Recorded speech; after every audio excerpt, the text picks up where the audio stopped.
এর পাশাপাশি প্রার্থী তালিকা ঘোষণার পরে জোর কদমে ভোট প্রস্তুতিও শুরু হয়ে গিয়েছে। আজকে নজরুল মঞ্চে তৃণমূলের বৈঠক এবং কলকাতা লোকসভা কেন্দ্রের কর্মীদের নিয়ে মূলত আজকে এই বৈঠকে তৃণমূলের শীর্ষ নেতৃত্ব পার্থ চট্টোপাধ্যায় উপস্থিত রয়েছেন, ফেরহাদ হাকিম, সুব্রত মুখোপাধ্যায়রা তারা রয়েছেন, সুব্রত বক্সিও রয়েছেন এই বৈঠকে। সৌরভ গুহ রয়েছেন আমাদের সঙ্গে টেলিফোনে।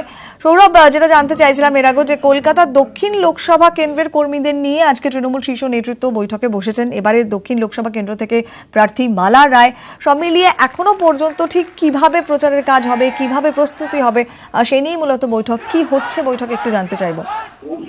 দেখো, সামগ্রিকভাবে এটা হলো বুথ লেভেলের যারা সংগঠক, তার সেই সমস্ত সংগঠকদের নিয়ে এটা বৈঠক। এবং ইতিমধ্যেই আমরা দেখতে পাচ্ছি মালা রায়ের সমর্থনে এই বৈঠকে উপস্থিত রয়েছেন ফেরহাদ হাকিম, পার্থ চট্টোপাধ্যায়, শোভনদেব চট্টোপাধ্যায়ের মতো শীর্ষ নেতৃবৃন্দ।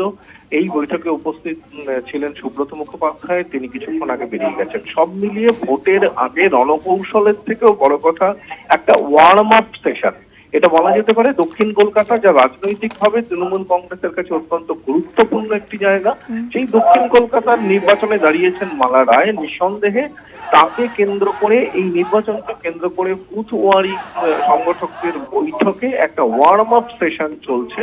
নিঃসন্দেহে এখান থেকে প্রচার এবং কি কৌশলে এগোনো হবে তার দিশা ঠিক করা। ধন্যবাদ সৌরভ। নির্বাচনের দিন 18 জন মানুষ দাঁড়িয়ে 34 বছর সব কথা নয়, আমরা